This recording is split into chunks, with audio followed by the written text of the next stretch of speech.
1,036 days.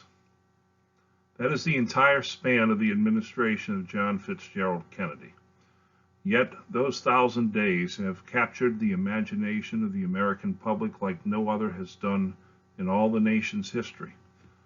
Part of that lies in the fact that Kennedy was so young when he was cut down, and the suspicious circumstances that surrounded his assassination, whether real or concocted.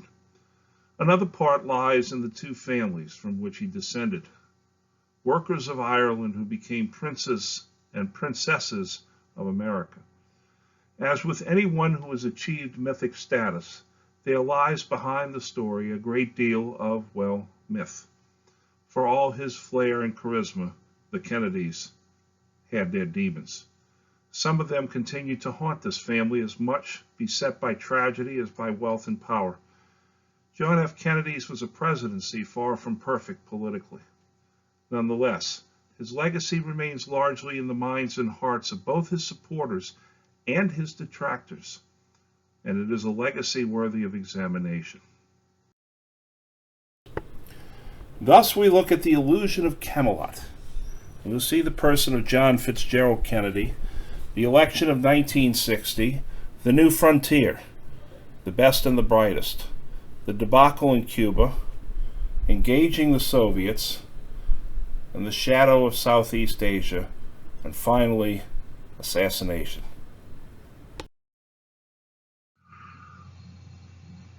Two sons of Ireland who were politicians of America.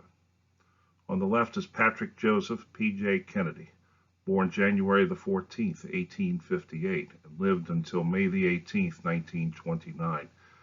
Kennedy was the son of Irish immigrants from County Wexford, the only surviving male in the family following two outbreaks of cholera.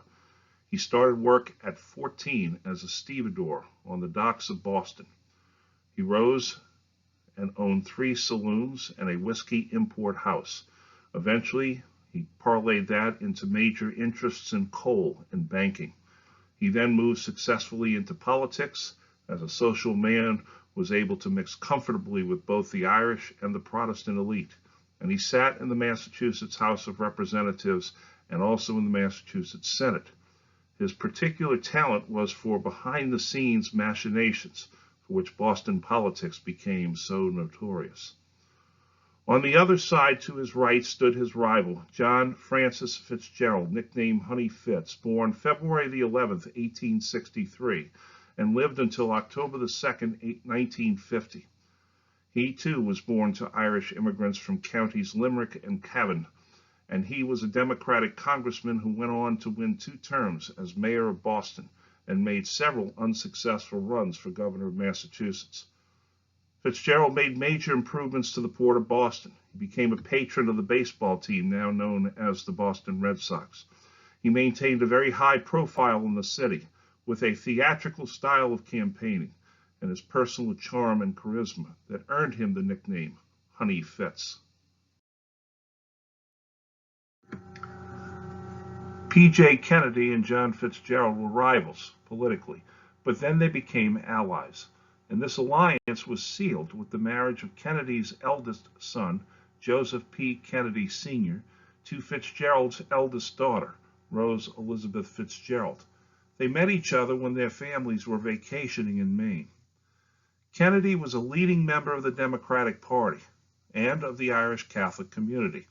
President Roosevelt appointed Kennedy to be the first chairman of the Securities and Exchange Commission, which he led from 1934 to 1935. Kennedy later directed the Maritime Commission and served as the United States ambassador to the United Kingdom from 1938 to late 1940. With the outbreak of World War II in September 1939, Joseph Kennedy was pessimistic about Britain's ability to survive attacks from Nazi Germany. He was well known as a defeatist, and he was no fan of Britain anyway, being an Irish Catholic. During the Battle of Britain in November of 1940, Kennedy publicly suggested that democracy was finished in England. It may be here in the United States as well. After a controversy regarding this statement, Kennedy resigned his position and came home. Rose Kennedy would become the doting mother of 9 children But although Joseph provided well for their family, he was an unfaithful spouse. His affairs included one with the actress Gloria Swanson of Sunset Boulevard fame. When Rose was 8 months pregnant with the couple's fourth child, Kathleen, she temporarily went back to her parents, returning to Joseph after her father told her divorce was not an option. In turning a blind eye to her husband's affairs, Rose depended heavily on prescription medication. Rose was a strict Roman Catholic throughout her life and rarely missed Sunday Mass, even after her 100th birthday. Her strict Catholic beliefs often placed her at odds with her children, some of whom experienced divorce. The sons especially had problems with their mother because they gravitated toward their father's sexual behavior. She would suffer the death of her first 3 sons, one of her daughters, and see one of her daughters also committed to a mental asylum. The Kennedys were a family of incredible wealth. Joseph Kennedy had made his fortune essentially in bootlegging. But it was a family that was also dedicated to service, and it was a family that was beset by tragedy. Seated in the center is Joseph P. Kennedy Sr., the patriarch of the family. Standing behind him and to his immediate left is Rose. The oldest of the family was Joseph Patrick Joseph Kennedy Jr., standing at the far right of the photo. He joined the U.S. Navy in World War II and served in Britain. He would be the first son to lose his life when, on August 12, 1944, an explosive on his plane detonated prematurely as they attacked German U-boat positions. Seated front left is Eunice Mary Kennedy, the 5th child, who would later marry Robert Sergeant Shriver. She became the founder of the Special Olympics, and her husband, Sergeant Shriver, was the first head of the Peace Corps. Eunice later became the mother-in-law to Arnold Schwarzenegger. Her daughter Marie married him. Second from the left is Jean Ann Kennedy. She is the youngest daughter who married Stephen Smith and later became U.S. Ambassador to the Republic of Ireland and was one of the leading figures in the peace process in Northern Ireland. Seated second from the right is Patricia Helen Pat Kennedy, the 6th child of the family. She married English actor Peter Lawford, but then divorced him 12 years later. Pat Kennedy attempted to break into the all-male movie television producer profession and would be the first ever person to produce a cooking show on network television. On the right is Kathleen Agnes Kick Kennedy, the 2nd daughter of the family. When her father was serving as United States Ambassador to the United Kingdom, Kathleen made many friends in London and was the debutante of 1938. She worked with the Red Cross, where she began a romantic relationship with William John Cavendish, Lord Hartington, whom she married in May 1944. 4 months after their marriage, Hartington was killed fighting in Belgium. In 1948, Kathleen died in a plane crash flying to the south of France while on vacation with her new partner, the 8th Earl Fitzwilliam, and thus she became the 2nd Kennedy child to die prematurely. Standing at the top left is Rosemary Kennedy, the most tragic of all the Kennedys in many ways. In her early young adult years, Rosemary Kennedy experienced seizures and violent mood swings. In response to these issues, her father arranged for a prefrontal lobotomy for her in 1941 when she was only 23 years old. The procedure left her permanently incapacitated and rendered her unable to speak intelligibly. Rosemary spent most of the rest of her life being cared for at St. Coletta, an institution in Wisconsin. The truth about her situation and whereabouts was kept secret from the family for decades. She was initially isolated from her siblings. Her mother did not visit her for 20 years. Rosemary did go on to visit them later in her life and died in 2006. Standing in front of Rosemary is Robert Francis Bobby Kennedy, the 3rd son and 3rd to last child of the family. He would go on to serve as U.S. Attorney General, U.S. Senator from New York, and presidential candidate in 1968 until his assassination on June the 4th, 1968. We shall cover him a little later in the course. Seated on his father's lap is the youngest child, Edward Moore, Ted Kennedy, who later would become U.S. Senator from Massachusetts. And in the center, standing, is the second oldest, John Fitzgerald, Jack Kennedy.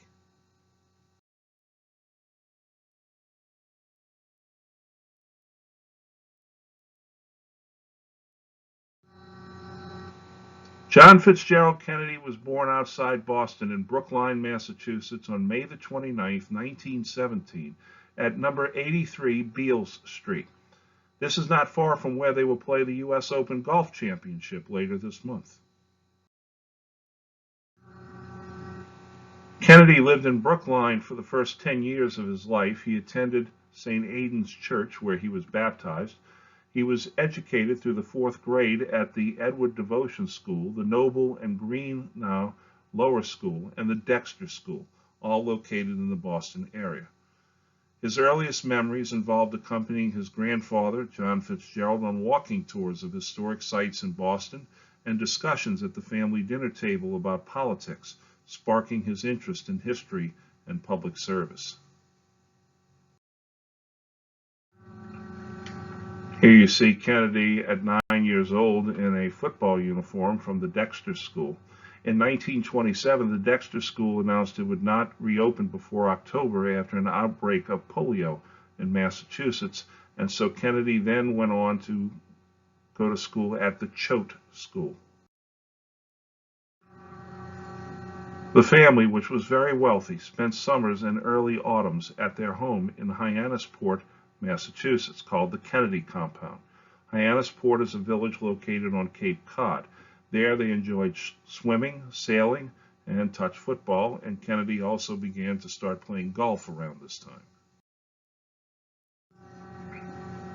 When Kennedy had started attending Choate, which was a prestigious boarding school in Wallingford, Connecticut, his older brother Joe Jr. had already been there for 2 years and was a football player and a leading student. He spent his first years at Choate in his older brother's shadow and compensated with rebellious behavior that attracted, shall we say, a coterie of friends. Their most notorious stunt was exploding a toilet seat with a powerful firecracker. In the next chapel assembly, the strict headmaster, George St. John, brandished the toilet seat and spoke of a certain group of muckers who would spit in our sea.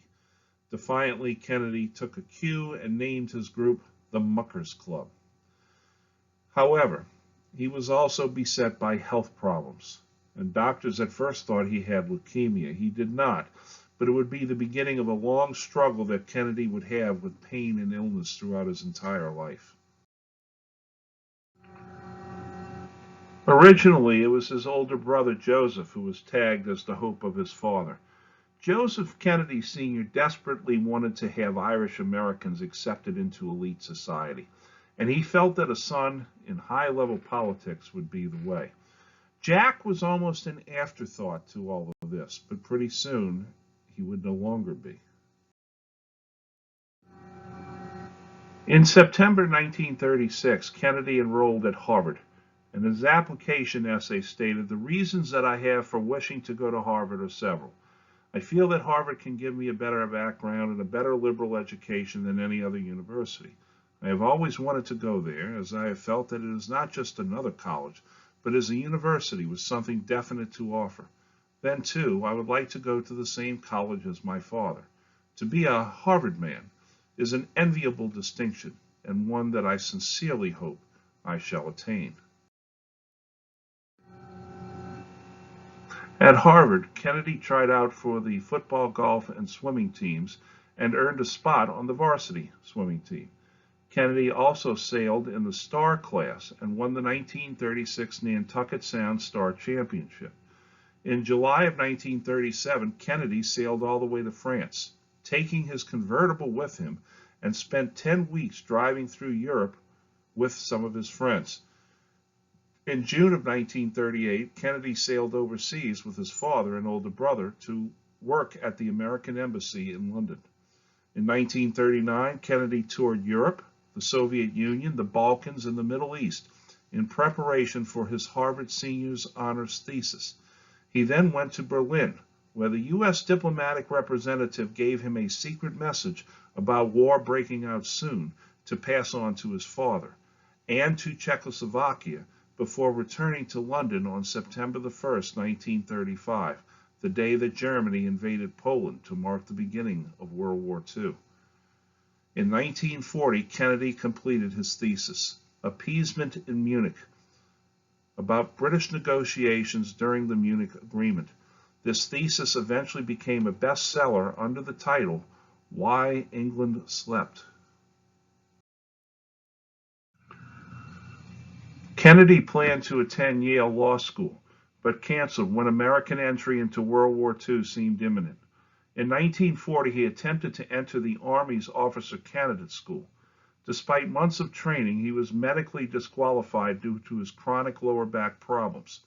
On September the 24th, 1941, Kennedy got the help of the director of the Office of Naval Intelligence and joined the United States Naval Reserve and was commissioned as an ensign.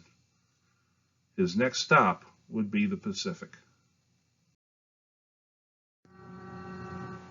In April of 1943, John F. Kennedy was assigned to Motor Torpedo Squadron 2, and on April the 24th, he took command of the PT-109, which was based at the time on Tulagi Island in the Solomons.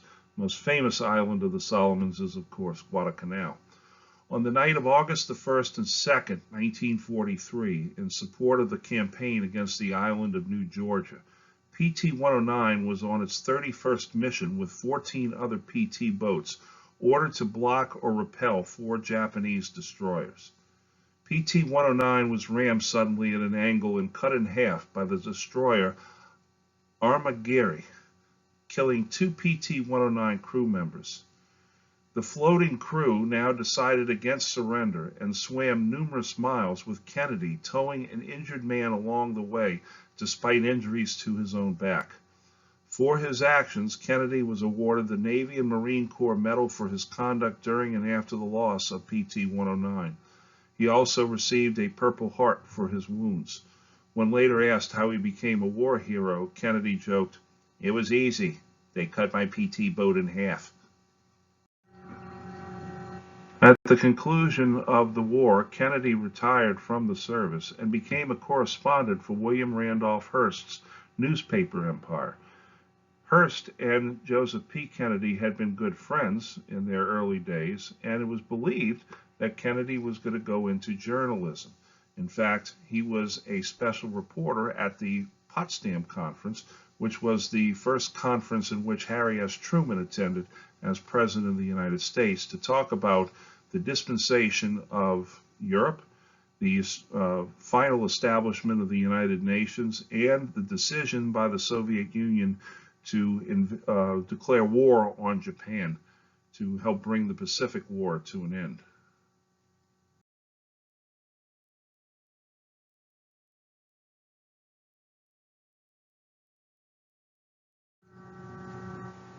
Kennedy soon felt the Irish tug of politics and ran for Congress now as the family's political standard-bearer.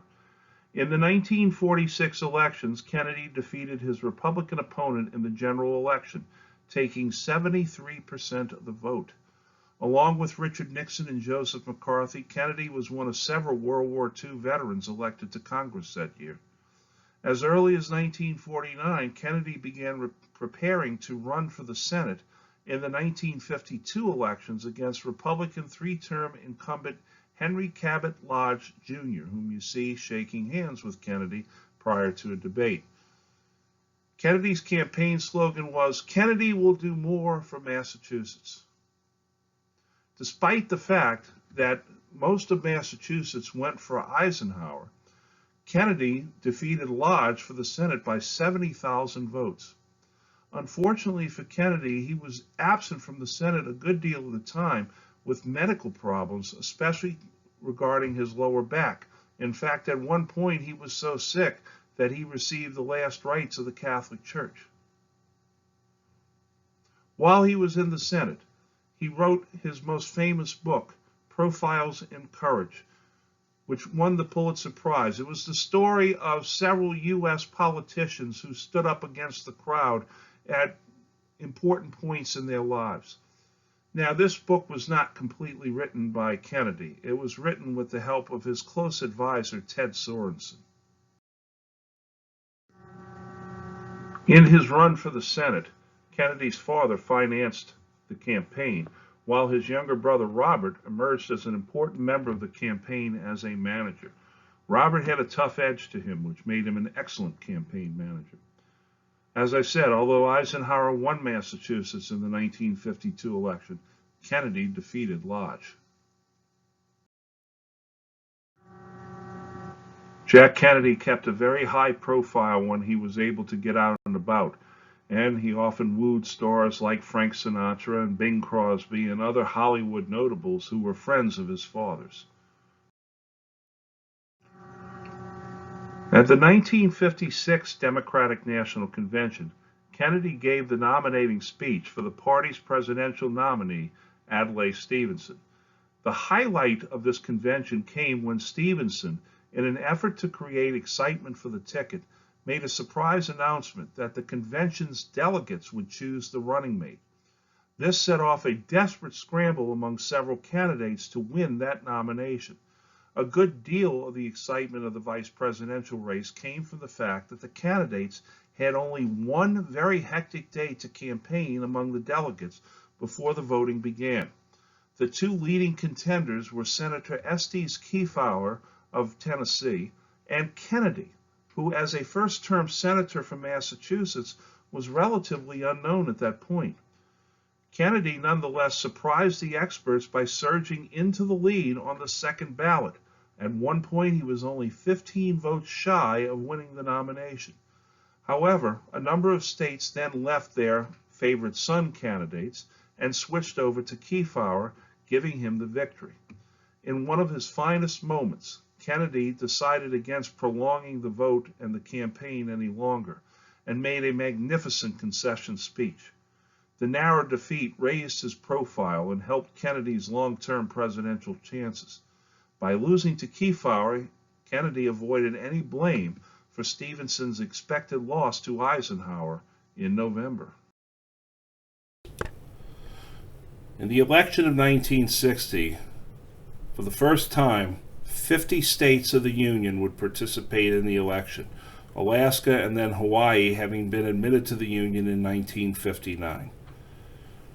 The Democratic race lined up with Hubert Humphrey from Minnesota, Adlai Stevenson, twice a candidate, the nominee for president in 1952 and 1956 from Illinois, Pat Brown, the governor of California, and the father of the current governor, Jerry Brown of California, Stuart Symington of Missouri, who was supported by, you guessed it, Harry S. Truman, Lyndon B. Johnson of Texas, the Senate Majority Leader, who would step in at the convention to see if he could secure enough delegates, and Wayne Morse, a liberal senator from the state of Oregon.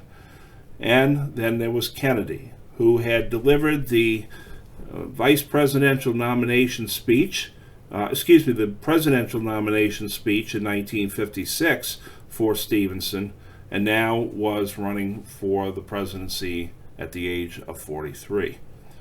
The 1960 Democratic Convention met in Los Angeles, California, and Kennedy was nominated on the very first ballot. In somewhat of a surprise move, he chose Lyndon Johnson as his running mate. Now, Johnson had made some pretty tough, mean attacks on Kennedy during the campaign, and yet Johnson being from Texas meant that Kennedy from the Northeast had a balance to his ticket and could deliver him a very important state in Texas.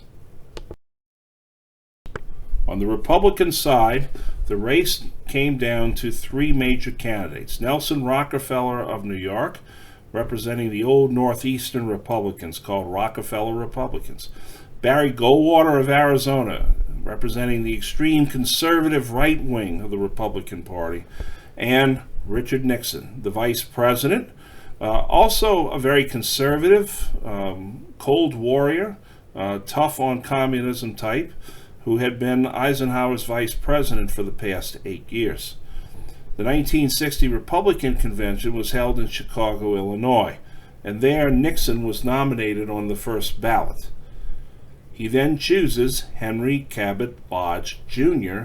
as his running mate. And so Nixon, who is really a Westerner at heart, and Lodge, who comes from Massachusetts, the Northeast, same place as the Kennedys, are now the Republican ticket. In the fall of 1952, Henry Cabot Lodge found himself fighting in a tight race for re-election with John F. Kennedy, then a U.S. representative. His efforts in helping Eisenhower caused Lodge to neglect his own campaign. In addition, some of Taft's supporters in Massachusetts defected from Lodge to the Kennedy campaign out of anger over Lodge's support of Eisenhower. That's Robert Taft, by the way. In November of 1952, Lodge was defeated by Kennedy. Lodge received 48.5% of the vote.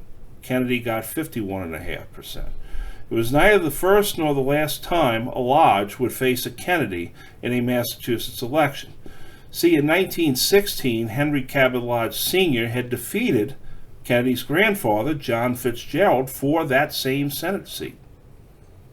Lodge's son, George, was defeated in his bid for the seat by Kennedy's brother, Ted, in the 1962 election for John Kennedy's unexpired term. So the Lodges and the Kennedys go way back. In the general election, the Kennedy campaign stated and hammered the GOP for having fallen behind the Soviet Union, for having created a missile gap, for having fallen behind the Soviet Union in the space race, that while the U.S. was making appliances, the Soviets were making rockets. Furthermore, they said that the Republican Party's record on civil rights had languished. The party of Lincoln had abandoned its principles, and that Eisenhower was not forceful enough during the segregation crises or desegregation crises of the 1950s. Kennedy, for his part, would get America moving again, build on the prosperity that was going on, and make it for all. He was endorsed by numerous Hollywood stars. For instance, Henry Fonda was a big supporter of Kennedy. Frank Sinatra was a big supporter of Kennedy as well. What were the Kennedy weaknesses? Well, first of all, his youth and inexperience were touted by many as a weakness. Kennedy said, and turned that to an advantage by saying, I'm not old and seasoned, that's true, but I'm also not old and rigid. Also, Kennedy's Roman Catholicism seemed to get in the way as well. Many people said that the Roman Catholics could not be effective American politicians because whenever it came to be a choice between Pope and church and state, Catholics would always go for the Pope and the church. Well, to address the fears among Protestants that his Roman Catholicism would impact his decision-making, Kennedy famously told the Greater Houston Ministerial Association on September the 12th, 1960, and I'm going to use my Kennedy impression here, I am not a Catholic candidate for president. I am the Democratic Party's candidate for president, who also happens to be a Catholic. I do not speak for my church on public matters, and the church does not speak for me. In other words, Kennedy's saying American first when it comes to affairs of state. The Nixon campaign, which did hammer Kennedy on his Roman Catholicism, said that it would continue the peace and prosperity that Ike had had for the last 8 years. Furthermore, Nixon was a seasoned Cold Warrior. He had a good record. He had gone after Alger Hiss and other communists in the government. He had engaged Khrushchev head-to-head in the famous kitchen debate. What were the Nixon's weaknesses? First of all, he had rather lukewarm support from his own president, Ike.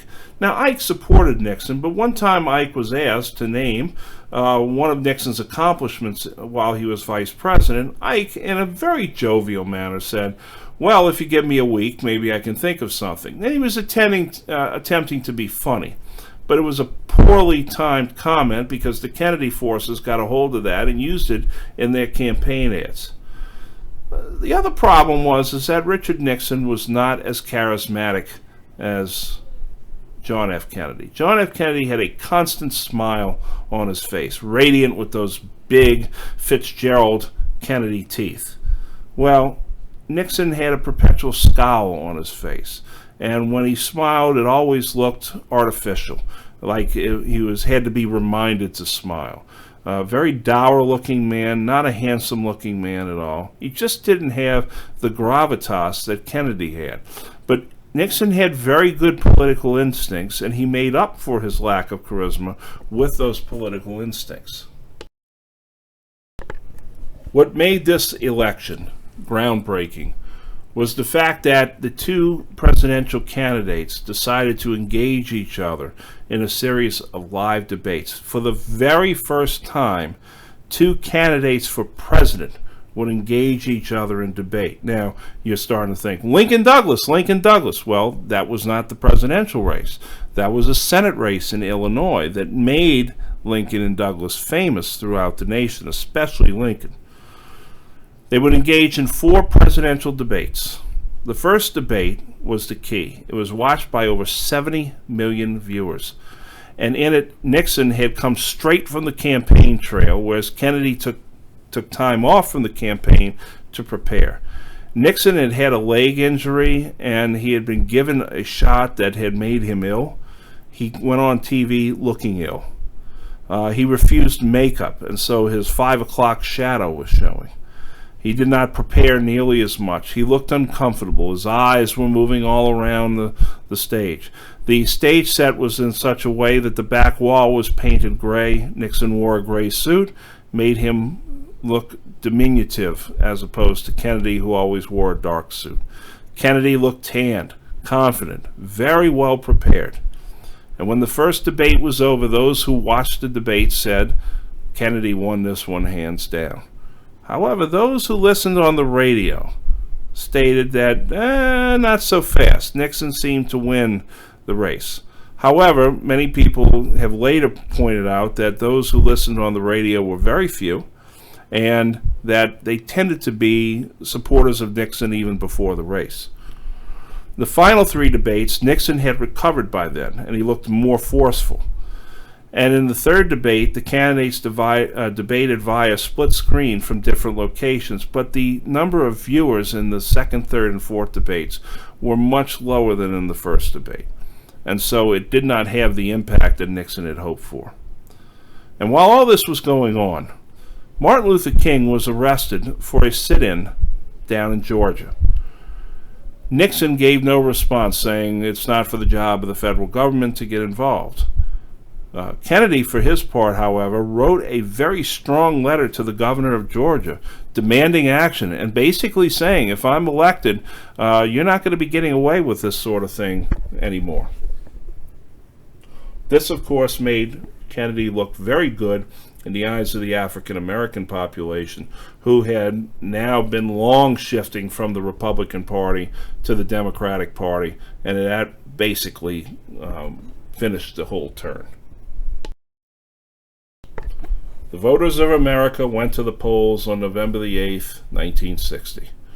When it was all said and done, 100,000 votes was the difference between John F. Kennedy and Richard M. Nixon.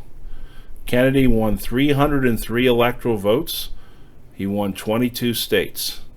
He got 34 million votes, and that was 49.72% of the popular vote. Nixon got 219 electoral votes. He captured 26 states. Now you understand how the Electoral College works these days, don't we? He got 34,108,157 in votes. He got 49.55% of the popular vote. It was one of the closest races in all United States history.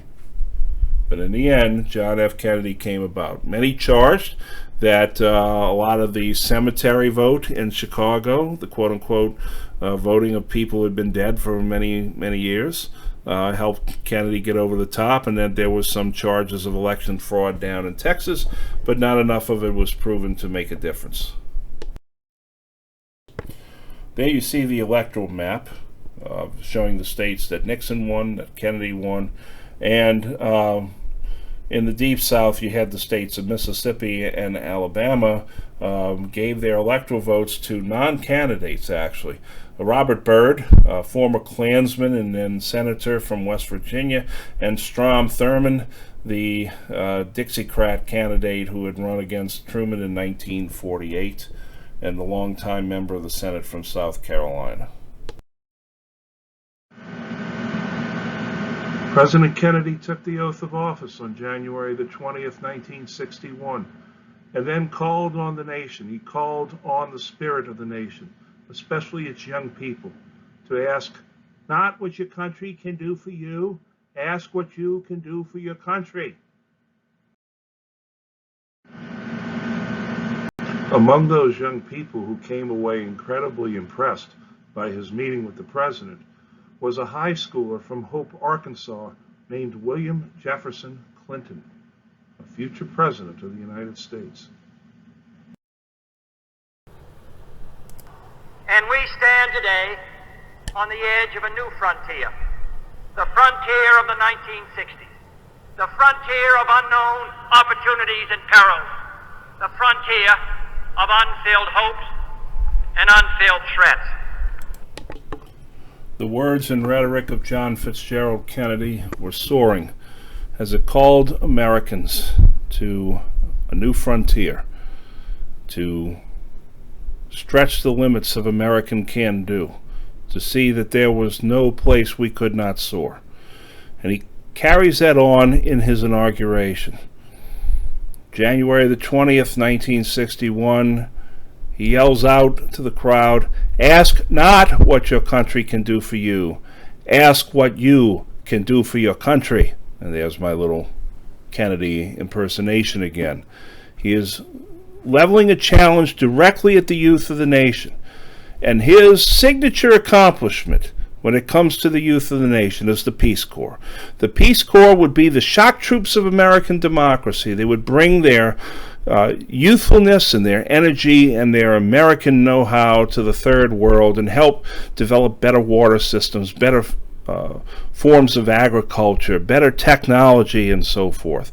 He would choose as his first director for the Peace Corps his brother-in-law, Sergeant Shriver, who was married to his sister and would produce Maria Shriver, of course, and she was the one that's married to Arnold Schwarzenegger, or was married to Arnold Schwarzenegger, I should say.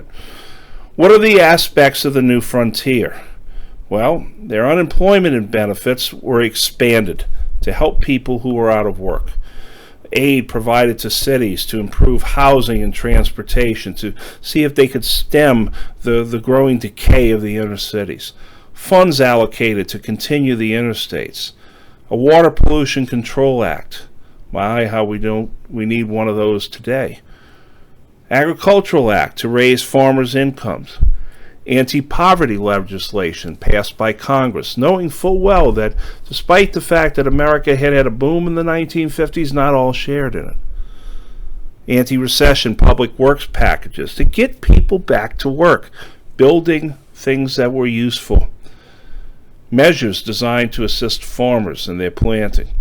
Major expansions of Social Security, especially when it came to hospital construction, library services, family farm assistance, and reclamation. When it came to Social Security benefits, you also had several housing bills, aid to any area that was economically distressed. You had food stamps for low-income Americans were reintroduced in order to get them healthy and also to stimulate the economy. Remember that food stamps in many ways are an economic stimulant to the rest of the country. Food distribution to the poor was increased. Expansion in school milk and school lunch distribution was implemented. You also had comprehensive farm legislation, especially with expansions in rural electrification, soil conservation, crop insurance, farm credit, and marketing orders. And many of these initiatives would be blocked by Southern Democrats. It smacked too much to them of quote-unquote socialism. And furthermore, these federal initiatives tended to help and assist African Americans, which undercut their power base in the South. With Kennedy's promotion of youth, he promoted it also in his cabinet. When he assembles his cabinet, he scraps the Eisenhower decision-making model for his own, in which he's going to help make the decisions, whereas many made the decisions for Eisenhower and then got him to essentially look it over and maybe correct it. He called it the wheel model. All spokes of the wheel lead to the president. He would mix experience with inexperience in his cabinet. And experience is not necessarily a bad thing as long as you're willing to learn. I think we kind of understand that nowadays. Key in his cabinet, Robert Kennedy, as Attorney General. His brother often was called, derisively at times, the assistant president, and could gain or deny access to the president or for many certain people. McGeorge Bundy was his foreign policy advisor. McGeorge Bundy in many ways will help craft Kennedy's response to Vietnam.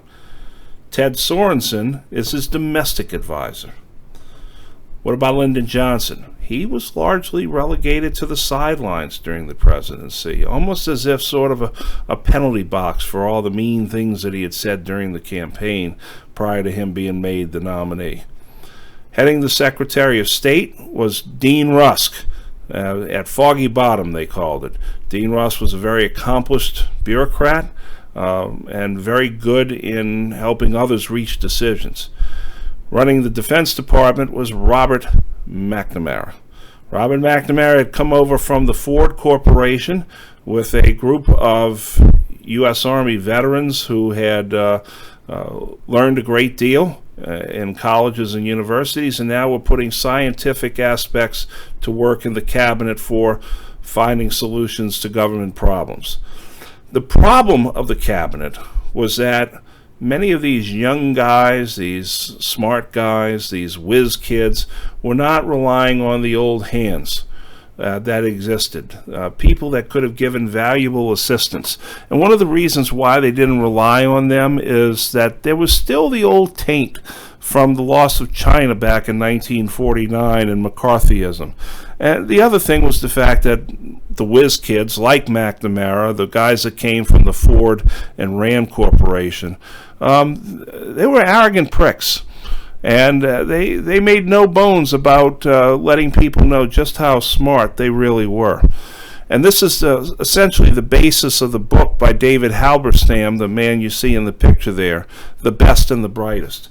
And an in-close, in-depth look at the men who made up the Kennedy cabinet, who would then make up the Johnson cabinet, and who would then bring us into Vietnam and keep us mired in Vietnam for a time. I often have a fun time with those on the right who are absolutely dedicated to sullying Kennedy's reputation, that especially when they go around saying, oh, all you liberals, all you do is defend Kennedy and think he was the greatest president ever and he never made a mistake. And I'm like, oh no, absolutely not. We certainly understand that Kennedy was a flawed president, both personally and politically, and suffered major defeats. And one of the big defeats that he suffered came early on with the Bay of Pigs invasion. Now, the background to this is that the Batista government had been overthrown by the left-wing rebels of Fidel Castro in 1959. And Castro sought the aid and the help of the Soviet Union, and so Castro's Cuba became a communist nation. Well, the CIA almost immediately begins fomenting plans to overthrow Castro, and this had been created during the Eisenhower administration. What was the Bay of Pigs invasion supposed to be? It was a counter-revolutionary insurgency that was composed of U.S.-trained anti-Castro Cuban exiles and led by CIA paramilitary commanders. Kennedy gave his go-ahead to the plan on April 17th. The idea was for these men to get trained, nominally trained, sent over to Cuba, start fighting and saying, all you Cubans who want freedom, leave Castro and join us. That was the whole plan. They said people would just come flocking to them. Well, they land. Of course, the United States at first denies all culpability in any of this, which, of course, was totally, completely false. And there was no popular uprising after the invasion. And so on April the 19th, 2 days later, the Cuban government captured or killed the invading exiles. And Kennedy had the opportunity to send in air support, but immediately he regretted the decision in the first place and withheld air support from the Cuban exiles. So Kennedy was forced to negotiate for the release of 1,189 survivors. Cuba held on to them for 20 more months and subjected them to terrible imprisonment. And then they finally got them back for $53 million worth of food and medicine. This was an absolute debacle for the Kennedy administration. Yes, it had been crafted during the Eisenhower administration, but Kennedy was the one who had given the go-ahead. Kennedy was the one who had held back the air support, and Kennedy lost a great deal of face. Although his esteem went up in the eyes of many Americans because he admitted it, took responsibility for it, and said mea culpa, essentially. Well, the Cuban-American community has never forgiven the Kennedys, even to this day. Well, the incident also makes Castro wary of the United States. He says, the United States is never going to let us alone, and we are going to need some way to ensure our revolution. And he looks to the Soviets and he says, boys, can you help us ensure our independence from the United States? And the Soviets said, we have idea. Kennedy, the young man coming into the White House, wanted to prove his mettle early on. He wanted to prove his toughness. Eisenhower was 71 when he left the White House. Kennedy was 43. A big difference in age between the two men. And the Soviets looked at Kennedy and said, well, we're very impressed with this, but he is a young guy and can be pushed around. And so Kennedy wanted to prove his mettle against the Soviets, and he chooses to fight them mostly over Berlin. That was the main point of contention, was Berlin. Remember that at the end of World War II, Berlin had been divided into 4 zones, the U.S., French, British, and the Soviet zone. And then the U.S. had created the Federal Republic of Germany. The Soviets blockaded Berlin. The U.S. did an airlift to lift the blockade, which was successful. But by 1961, the Soviets wanted to unite Berlin under East German domination. They were sick and tired of West Berlin sticking like a thorn in their side. And there were literally hundreds of thousands, and then later millions of East Germans were running across the border into West Berlin. Well, of course, the U.S. wanted to keep West Berlin exactly as it was. Well, Kennedy and Khrushchev come to a summit at Vienna, Austria, June the 3rd and the 4th, 1961. When he comes out, Kennedy basically said, he kicked my ass. Khrushchev was a very coarse man, a bullying man. He treated Kennedy with a great deal of contempt. Kennedy took that personally rather than the advice of General Charles de Gaulle, who said, don't let Khrushchev bully you, just simply brush it off and move along. When Kennedy comes out of the meeting, he says, we have a very long winter ahead. Despite the acrimony and the distrust, both leaders had actually opened up a dialogue. There was a 125-word joint statement, which was very terse and very bland, but the two leaders actually came out of it with something of a new respect for each other. Khrushchev had been tough on Kennedy, but in many ways it was just Khrushchev testing Kennedy and seeing.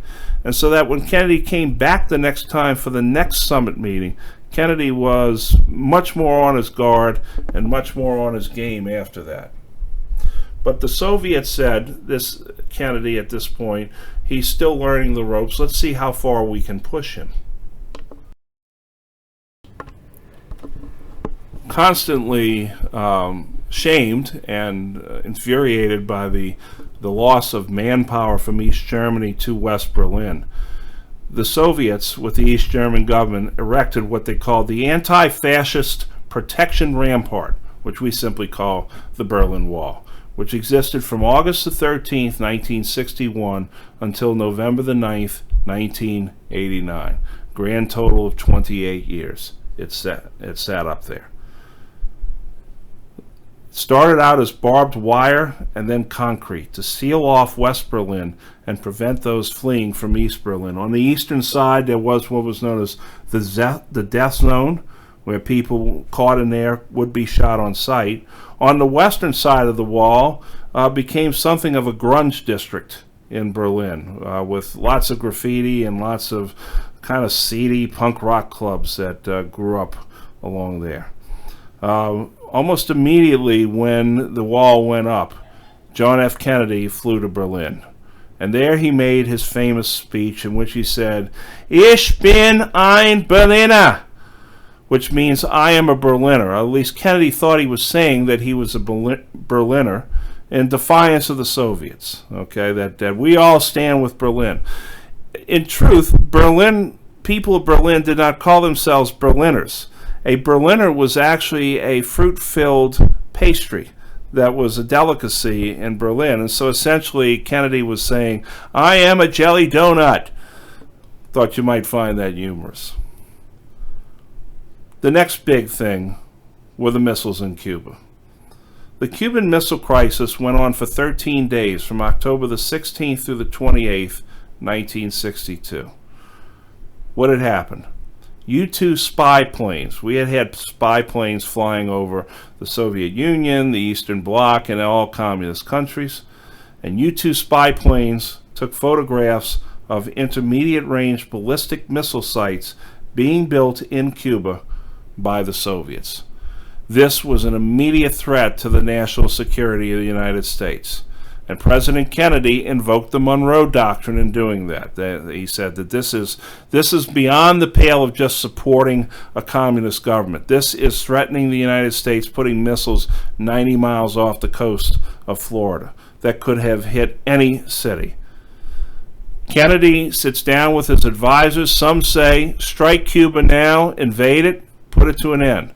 Kennedy says, no, that's going to start a war with the Soviets.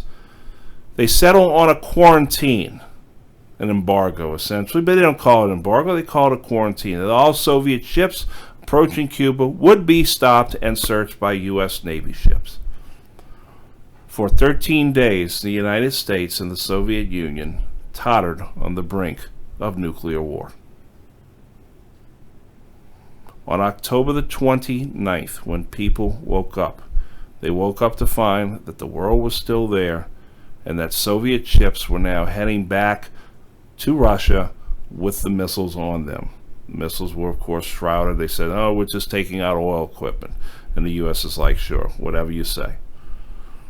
So the Soviets had retreated. The bear and the eagle had stared each other down, and the bear had blinked first. As a result, the U.S. decided to give in on removing ballistic missiles from Turkey and Italy, but those missiles had become outdated anyway, and now they were using submarines in the Black Sea to take care of that. But the Cuban Revolution had been affirmed, and that's why the missiles were there in the first place. They were not intended to be an offensive weapon against the United States unless the United States tried once again to overthrow the Castro regime. It is from this point onward that the United States leaves Cuba alone and simply has an economic and diplomatic boycott against them. What is also done is the fact that such back channels and convoluted ways of communication were being used between the president and the Soviet premier, that they said this is not good unless we can talk to each other directly and right away. And so they establish a hotline between Washington and Moscow so that the White House and the Kremlin and those inside of it can speak directly to each other. The Cuban Missile Crisis is the beginning of this period of thaw in the relations. This was the nadir of the Cold War, where we almost went to war against each other. From this point onward, things are going to improve between the United States and the Soviet Union. It starts with the Limited Test Ban Treaty, which ends all atmospheric nuclear testing. The U.S. also creates SAC, Strategic Air Command, where they keep B-52s in the air and fueled at all times. So even to this day, we still have B-52s flying near the fail-safe points near Russia, and Russia has their long-range bombers flying over the Atlantic near us, and they, still land in Cuba. What also dogged the Kennedy administration was Southeast Asia. French Indochina, which was Laos, Cambodia, and Vietnam, had been under control of France from 1883. But in 1954, the revolutionary organization known as the Viet Minh overthrew the French control in northern Vietnam and mandated that Vietnam be brought under northern control by Ho Chi Minh and the communists, and the south, which was run by France still, but France wanted to get out. And so in 1954 and 55, the Geneva Peace Conference split North and South Vietnam into its respective parts. Now, Kennedy, when he comes to the White House, sees Laos as the key during the Laos was seen as the key during the Eisenhower administration. Kennedy, when he comes to the White House, wants to have Laos as neutral. It would be Vietnam, in Kennedy's estimation, and in the estimation of his advisors, that would become the tripwire for the United States' stance against communists. This is where we're going to enforce the domino theory and containment. We're not going to let Vietnam fall anymore.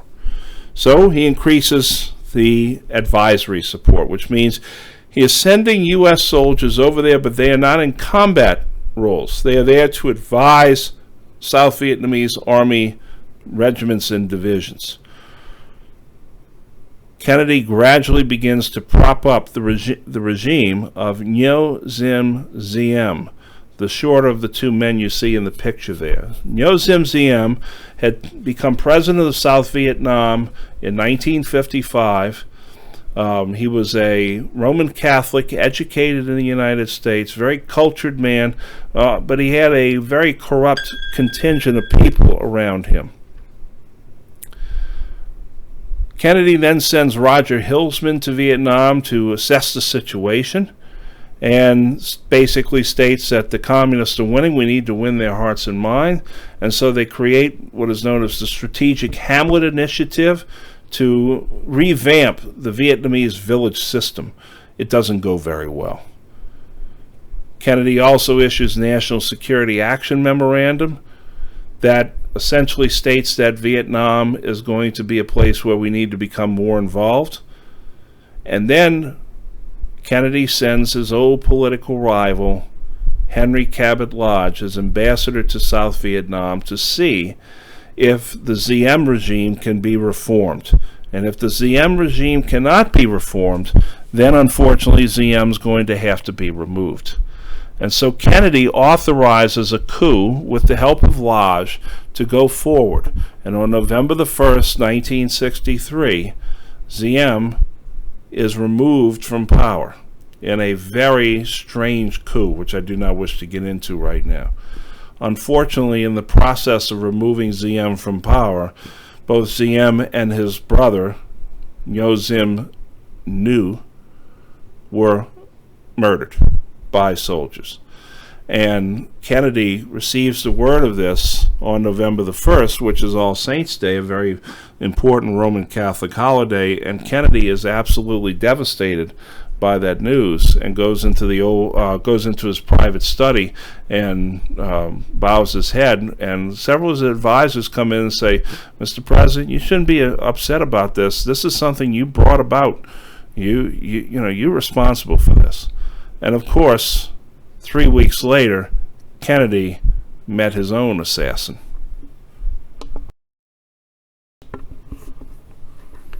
The assassination of President Kennedy took place on November the 22nd, 1963, exactly 21 days after ZM had been assassinated.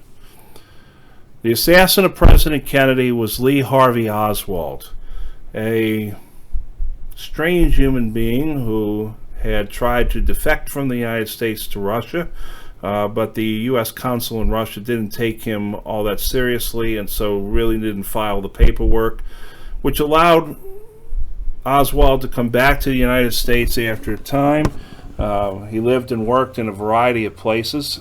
Oswald had been in the United States Marine Corps, served there, had achieved the rank of a marksman, but not an expert marksman. Why was John F. Kennedy in Dallas on November the 22nd, 1963? Well, there was threefold reason he wanted to go. Number one, he wanted to help raise more Democratic Party presidential campaign fund contributions. He's putting money into the war chest, and Texas, with the oil boom at full bore, was the place to go. Secondly, he wanted to begin his quest for re-election in Texas in November 1964. And Dallas had been a city that did not go for Kennedy in the 1960 election, so he wanted to start it in that metropolitan area. Most importantly, there was a fight in the Democratic Party in Texas at the time because John Connally, the governor of Texas, who represented the conservative wing of the Texas Democrat Party, was fighting with the liberal wing of the Texas Democratic Party, and so Kennedy went down to Texas, and he brought Jackie with him. He said, "I'm going to need some heavy hitters to get on the good side of people." And he knew very well that Jackie was even more popular than him. She was a beautiful young woman, and her elegant manner and her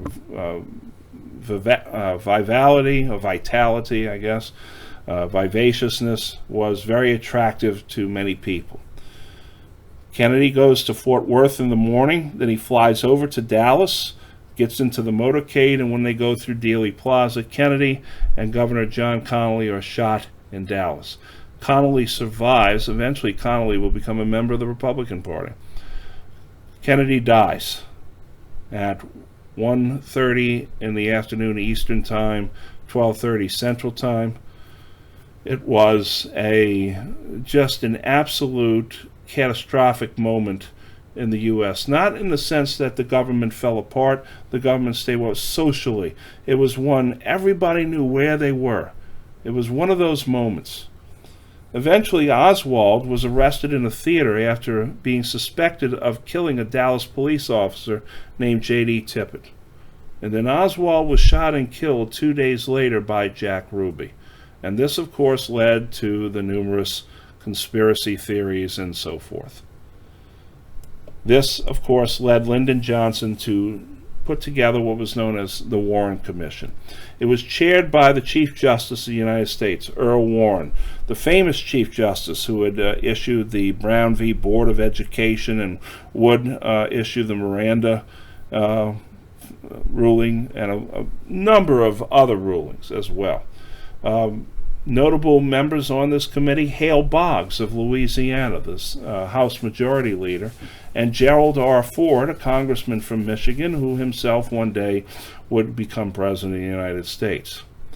The Warren Commission met over several months, taking in the accounts of witnesses and depositions and evidence, and they ruled the shooting the work of one man. That satisfied maybe half the country. The other half were totally unsatisfied by this. The funeral of President John Fitzgerald Kennedy was one of the most spectacular things ever seen by a country. It was broadcast on all the major networks, and more than 1 million people crowded into Washington to line the route and pay their respects as the casket of the president came out of the White House. A funeral mass was said, at St. Matthew's Cathedral in Washington. The homilist was Auxiliary Bishop Philip M. Hannon, a close friend of Jackie Kennedy, who would later himself become the Archbishop of New Orleans. It then laid in state in the Capitol, where those people were able to file by the casket in the rotunda. And then it began the long funeral train across the Potomac River to Arlington National Cemetery, where it rests to this day.